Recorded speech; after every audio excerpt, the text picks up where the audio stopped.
Hello there, my name is Mallory Miller, and I am the Assistant Director of the Center for Diversity, Inclusion, and Equity here on campus. I'm joined by many fabulous colleagues who will introduce themselves individually. And today we are going to have two sessions that we're contributing to the MLK teach-in. This is the first of those. And in this session, we will be discussing Resmaa Menakem's work, My Grandmother's Hands, of which I will begin by providing a brief synopsis, and then we will have a little bit of a group discussion to follow. Author and therapist Resmaa Menakem's work is focused on the instinctual responses our bodies have to the traumas endured throughout life. Menakem's interest in body psychology discusses how Black bodies and white bodies and police bodies respond to and perpetuate racial oppression and white supremacy. His seminal work, My Grandmother's Hands, Racialized Trauma and the Pathways to Mending Our Hearts and Bodies, argues that Americans will not end the harm of systemic racism until we shift our attention inward and heal the deeply embedded intergenerational trauma of this societal malady.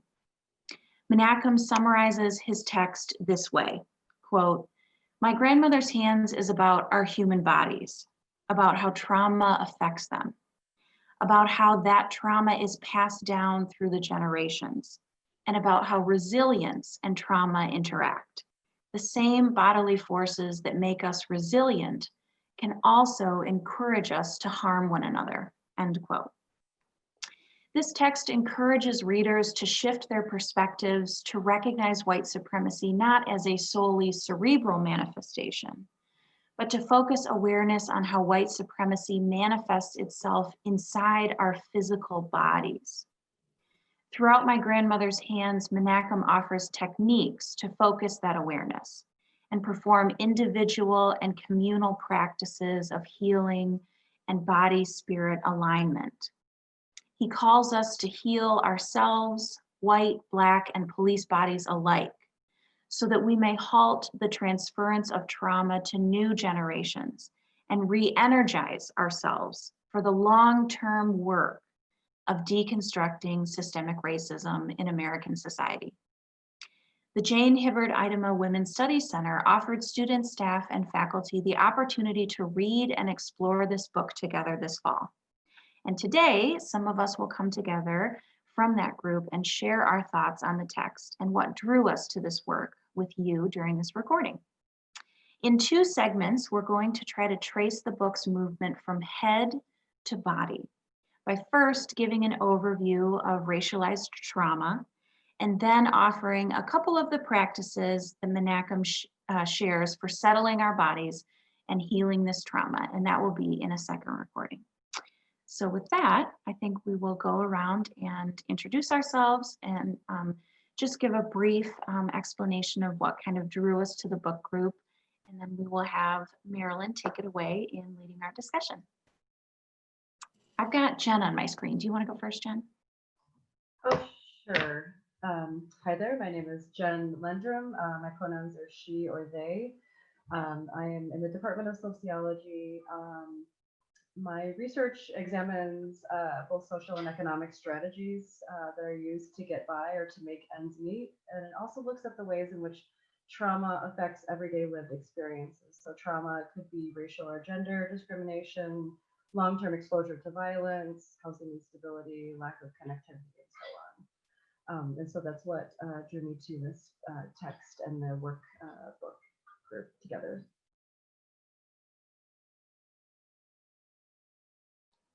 Maybe Amy next.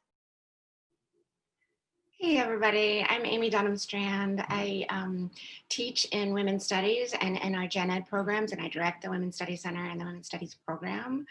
And I was really drawn to this book because it kept coming up in different conversations. It was on a lot of different lists about racial healing, right, over this really tumultuous past summer, right, and ongoing tumultuous time. I'd also been familiar, coming in from women's studies with trauma in terms of domestic violence and sexual assault and the fight, wait, fight, flight, freeze, or flee. Right? Did I get it?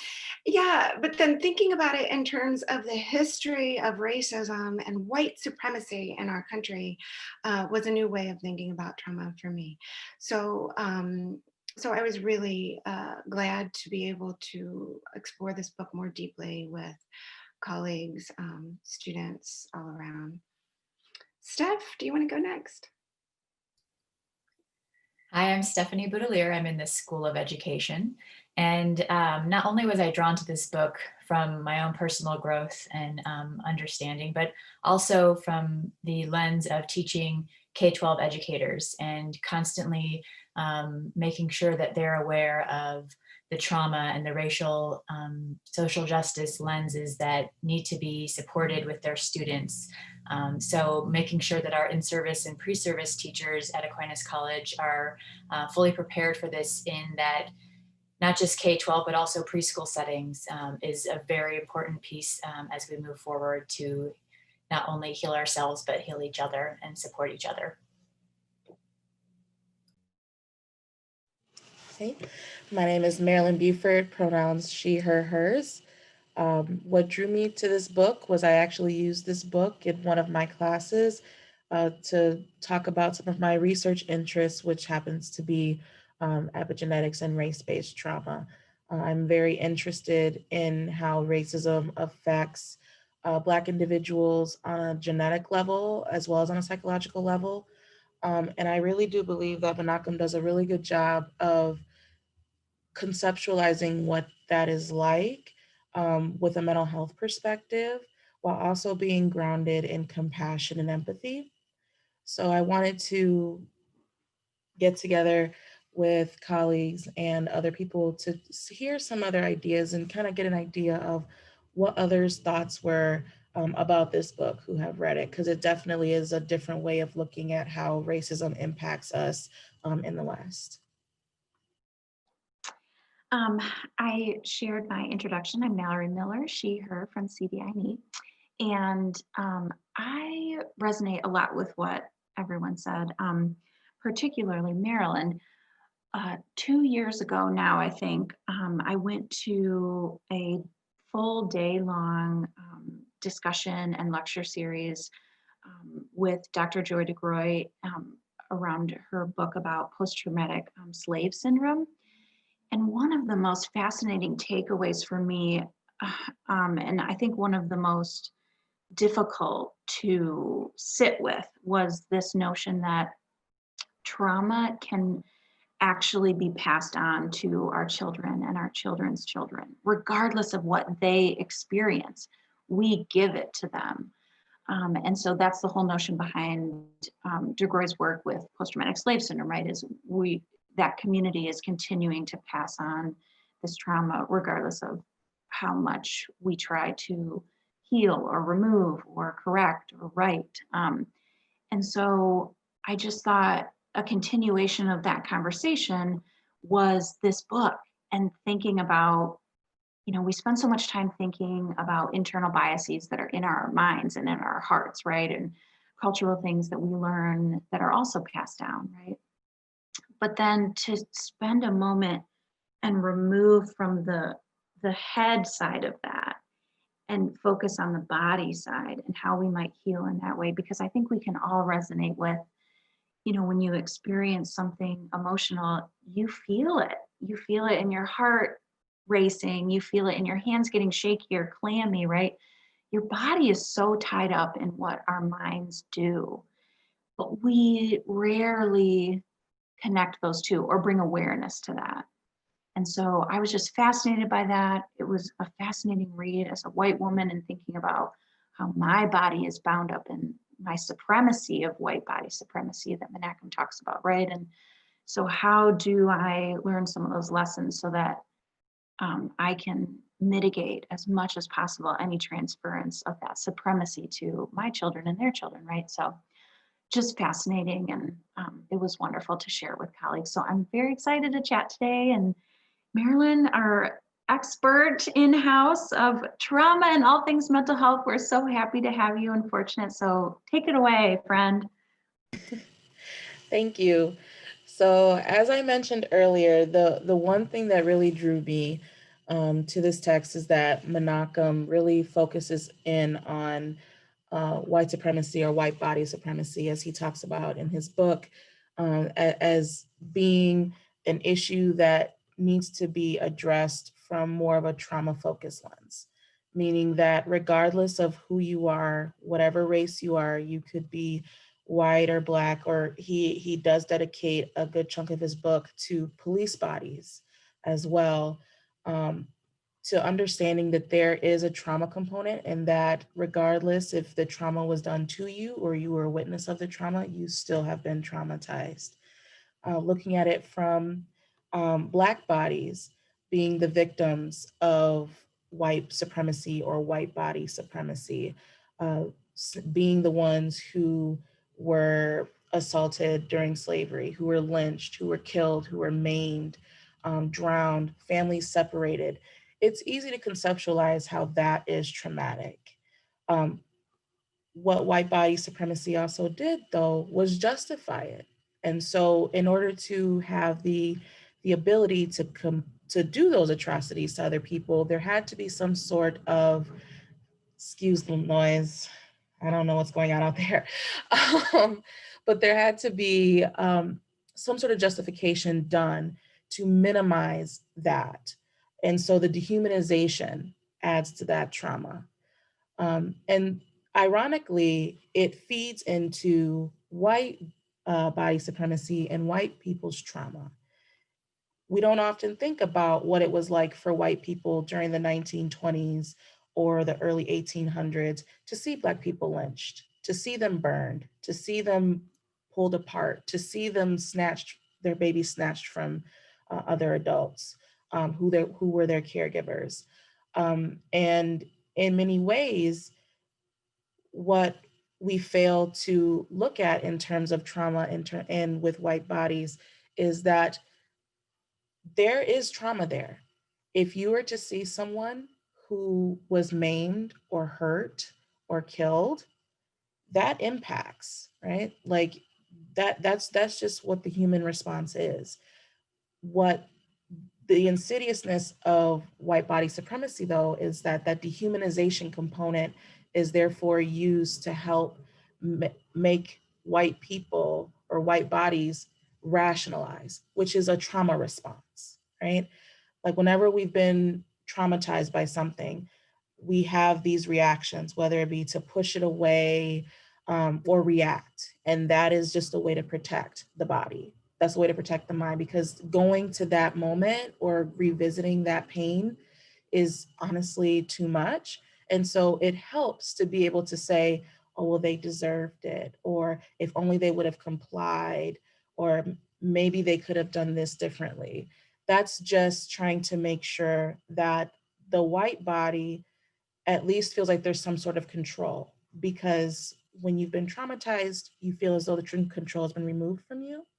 And so trying to hold on to that control or put the control in the victim's hands helps to make it seem a little bit less like a systemic problem. So he touches on that in the book, but also on ways to help individuals settle themselves so that their trauma response doesn't overtake. Um, my final point will be in the book, he talks about the not white, the Black mental health worker who was trying to help the autistic individual who had separated from the group. And there were police that were called, and he laid on the ground with his hands up and he said, I am unarmed, and the individual who's here only has a toy truck. He has no weapons. I have no weapons. I am totally unarmed. And the police officer shot him 3 times anyway. And then when the mental health worker asked, why did you shoot me? The police officer said, I don't know. And Menachem says that's a total trauma response.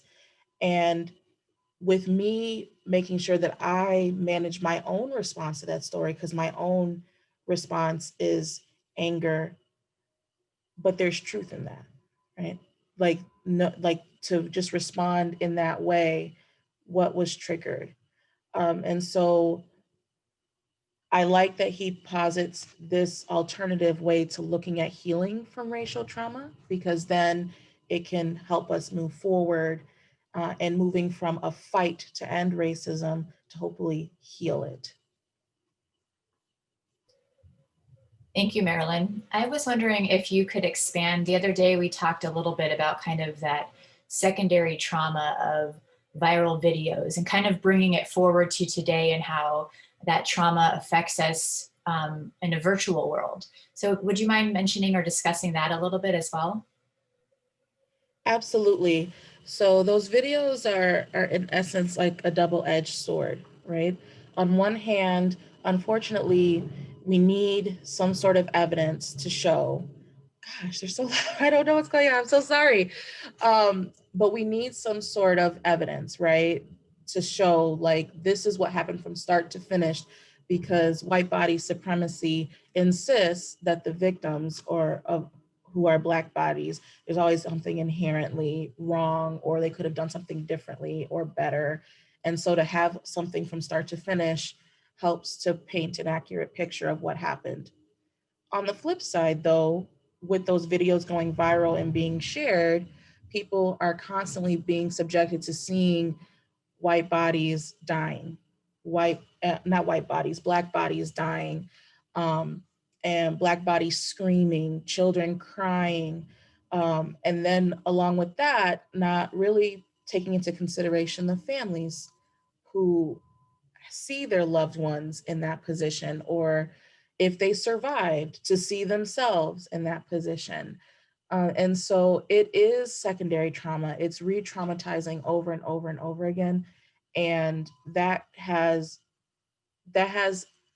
very damaging effects just because of how it continues to dehumanize the Black body. Any sort of dignity that they may have had continues to be just eradicated over and over. But it also continues to re-traumatize white bodies in the way that was done during slavery and Jim Crow, just the constant exposure to death in a dehumanizing way. Yes. I So think, that, oh, I'm sorry. nope, nope, nope. I love that you bring up these examples, because that was something that I was really struck by in the book. You know, I talk a lot about and read a lot about internal bias, and often we're kind of connecting that to a perpetuation of white power and white supremacy, right? And we're connecting that to, I think, a lot of policy-based things in our society, or the accumulation of wealth, of land, of just stuff and things. And we often think, well, we perpetuate those cultural inherent biases about race because that helps us get our stuff and protect our stuff, right? And so I think so often the conversation is faced in that direction. But what I appreciated about your examples and explanation, and then also what we see from Menachem in the book, is calling us to this trauma side of that. Even if you are the perpetrator of violence, even if you are the onlooker of violence, and of course we know we have horrendous examples of when things like lynching during Jim Crow was a Sunday afternoon affair after church for white folks, right? So even as a witness to that, you're still experiencing a trauma, because inherently you're seeing violence, you're seeing harm to a human being, right? And as you mentioned, the response to that is either, you're so impacted and harmed that you have to change this, you have to do something about this, right? You can't suffer it anymore. Or the easier thing is to rationalize it and to dehumanize and to make up reasons in your mind why it's okay for that to happen, right? And so we think about something from that time period, and then I think we're seeing it again with, unfortunately, these videos that you're describing there today that we see all the time, just another one recently. And so I think that shift from thinking about it as I'm trying to hoard power, and kind of the white power supremacy of like materialism, for me to think about I am dehumanizing in order to maintain my humanity was really interesting, because it's inherently wrong. By dehumanizing, you are then also becoming less human, right? You are also corroding the connection between one another and our relationship in a human family. But it's a response to trying to just get through the day, I think. And so that was just really interesting to me. And I think called myself into a lot of awareness about, who am I when I'm watching that video on the news and feeling that sense of dread or outrage or anger, or the sense of motivation to do something, to say something, to go to a demonstration, to give to a fund. And just asking myself to reflect a little bit more about, are those coping? Am I playing into that dehumanizing? Or, how can I have a different response that maybe is more humanizing? And it's something I'm still thinking about, but I just thought this book drew my awareness there. And it's a critical thought process for me. Yeah. I agree, Mallory. One of the things that I keep thinking about as we're talking about this is a phrase that Menachem uses throughout the book, which is the viewpoint of the body, right? So that was a new phrase and a really important phrase for me, like to think about the body having its own viewpoint. And so we're learning so much more about how the brain functions, and the amygdala, or the reptilian brain, and the trauma responses that I sort of tripped over at the beginning. I mean, I wonder, Marilyn, if you could just walk us through those, like, and just so that folks who maybe aren't familiar with trauma research know what those responses are, because that's the body's viewpoint, right? Absolutely. So fight, flight, and freeze. Flight is essentially, you know what? I'm just going to take off running. I'm not even going to be bothered with this. I need to get out of here. We think about that in terms of like physical violence, right? Like, oh, like someone is coming at me to do me harm. I need to run. But in instances where we talk about white body supremacy, it can often be like, oh, well, I'm not Black. I don't have anyone in my life who's Black. I don't have to deal with this. Or abruptly ending a conversation, saying like, well, you know what, that's just your problem. That's an example of flight, like, I don't have to be here. Right, exactly. This isn't something that is part of my worldview, therefore I don't have to bother with it.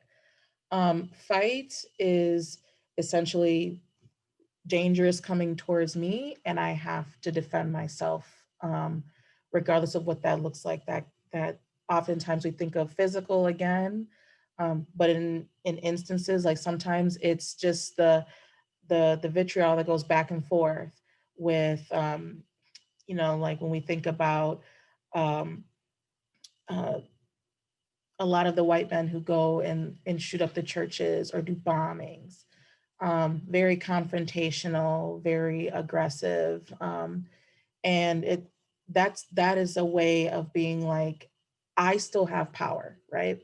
Like, I have power, I'm going to demonstrate that I have power.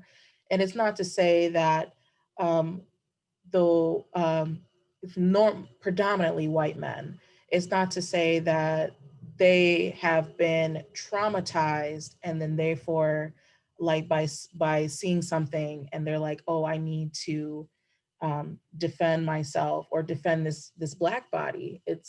This is triggering something within me, and I feel like my power is being taken away, and that could be based on some other trauma that is intergenerational, and therefore I need to go out and fight to protect what I feel like is my own life, because they're coming to get me.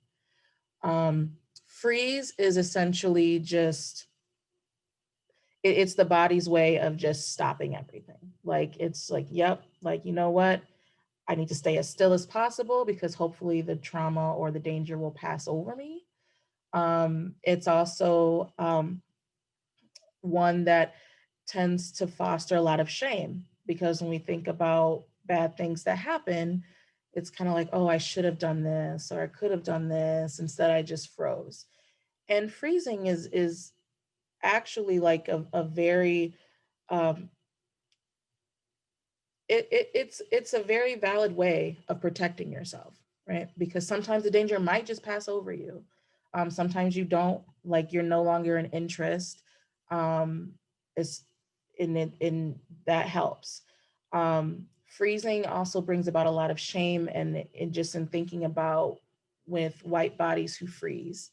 Like, if trying to have a discussion about racial issues, not contributing, just sitting there, right? It's not that the individual doesn't want to participate or may not feel, or feels as though it's more about fear. It's more about, I'm afraid, so therefore I'm just not. And so that is also kind of like how a trauma response may look, is not engaging, not participating, Would which can. you would you say, Marilyn, that a feeling of I'm overwhelmed is a freeze, or would that be maybe like a flight?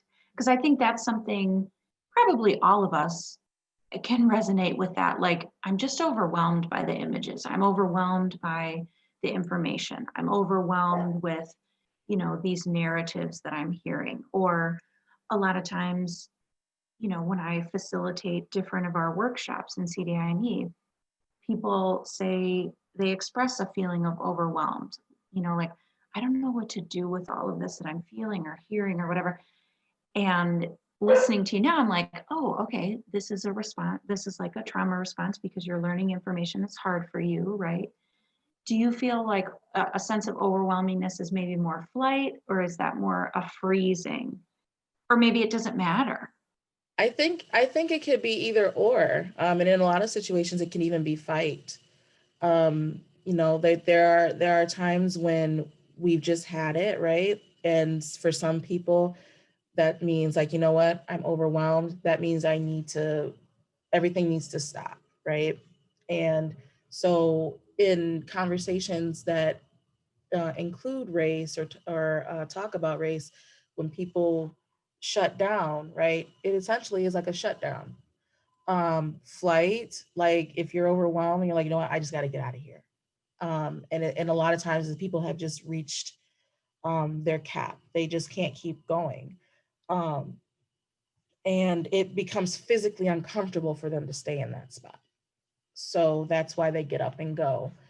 And even in fight, like, when they're experiencing so much emotion, um, it just comes out. Like, that's where you have, like, people who might throw things, break things. It's a way to release that energy.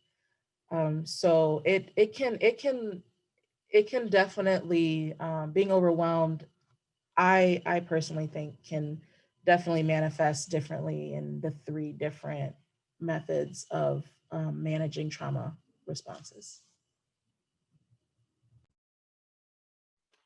I felt like Menachem's definition of trauma, like it's a little bit broader. Like, we know these sort of reptilian brain responses, and then Menachem leads us very methodically, I think, and intentionally through our own body's experience of what we're reading in this book.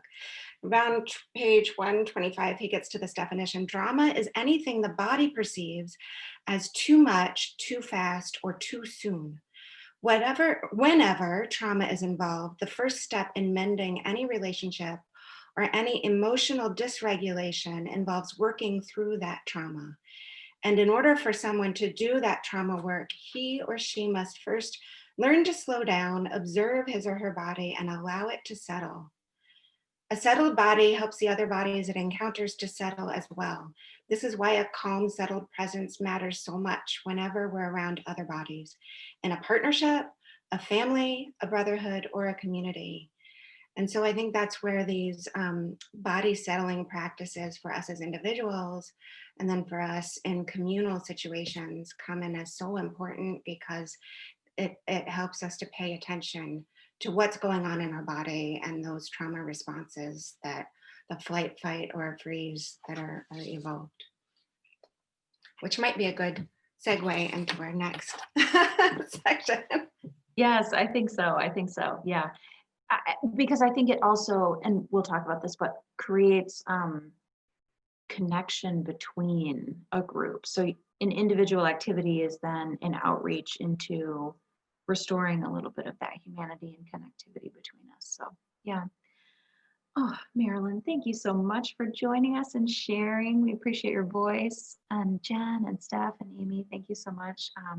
Thank you. So we are going to move into a second recording, which you can join if you would like, and we'll illustrate and discuss some of these settling techniques that Amy mentioned and that MLK gives some wonderful resources around. So thank you so much for joining us, and we hope that you are well. Hello and welcome. My name is Mallory Miller from CDINE, and this is part 2 of our discussion and illustration of techniques from my grandmother's hands. We encourage you to view part 1 to see our discussion about a synopsis of the text and some of our thoughts about the various trauma related and racialized trauma discussions, and then the process of healing. So that is a little bit more what we're going to try and illustrate in this second recording. So MLK gives some wonderful examples of how to bring awareness to our bodies, and then how we can use that awareness and some techniques to settle and heal our bodies. And so with that, Jen is going to lead us off here. Thanks, Mallory. So let's begin with a grounding and connecting, some grounding and connecting breath work this morning. So I'll invite you to close your eyes if that's available to you, to join us in stillness and silence, should that be an option for you, as we take 3 grounding and connecting breaths together. So let us begin then with an inhale.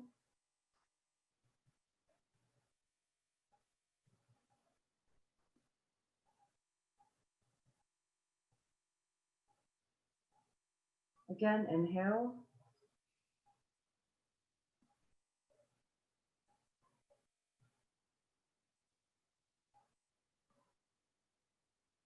And one final inhale together. Inhale.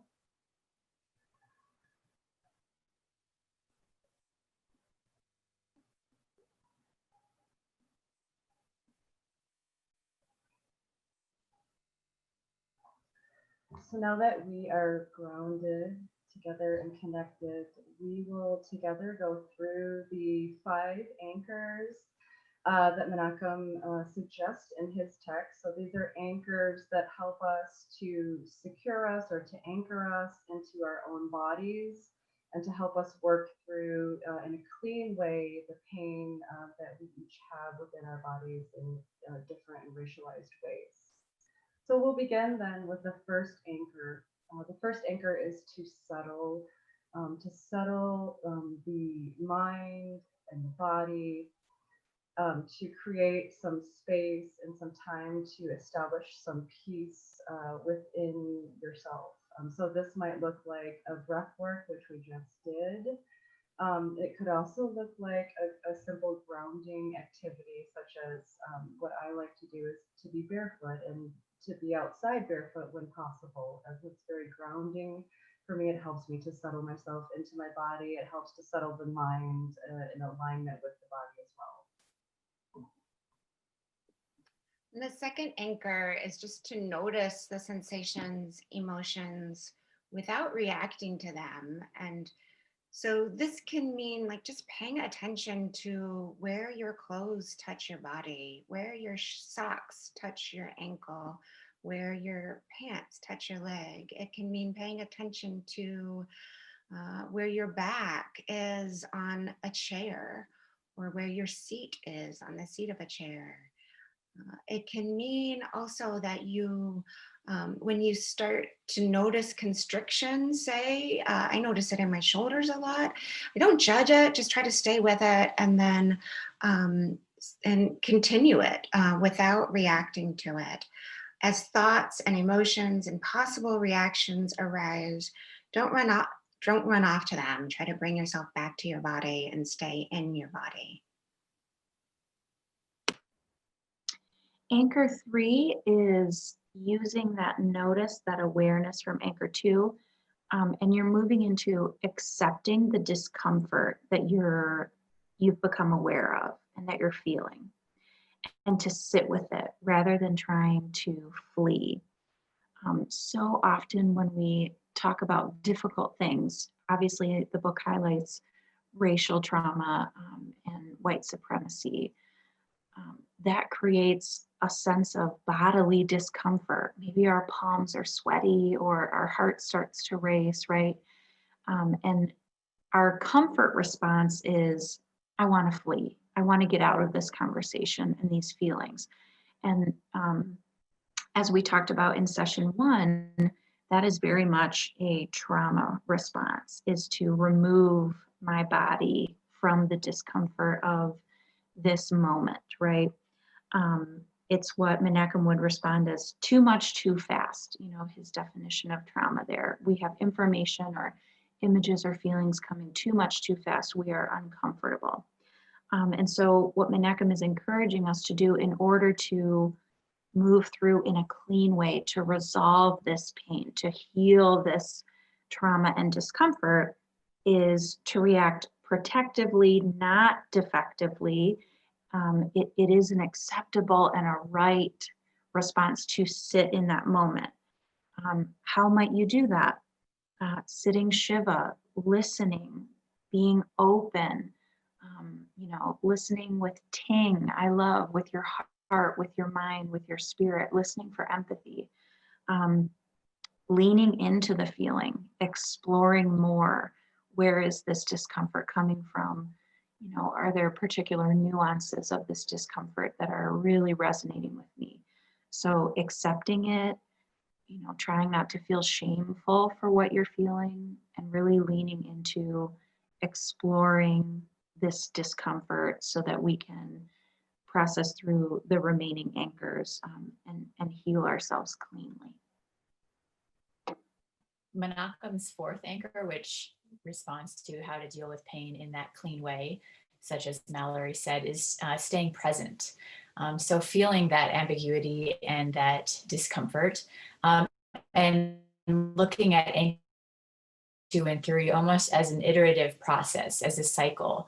So returning back to 1, 2, and 3 as needed, as you are present with that feeling and with that that thought of how you might respond, where then ultimately by constantly cycling through anchors 1, 2, and 3, you'll be able to respond from that best part of your body, and with the best response that will help your own healing and the healing of others.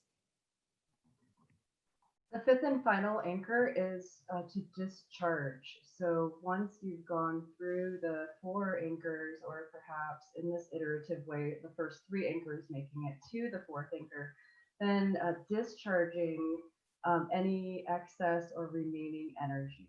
So some ways that you might do this could involve, as Mallory mentioned, talking with someone and processing something that may have happened, or your emotions or an experience. Could also be a physical release, such as walking or exercise, or dancing as well. Anything that can help to release that excess energy from being stuck into the body, which can manifest in many different ways.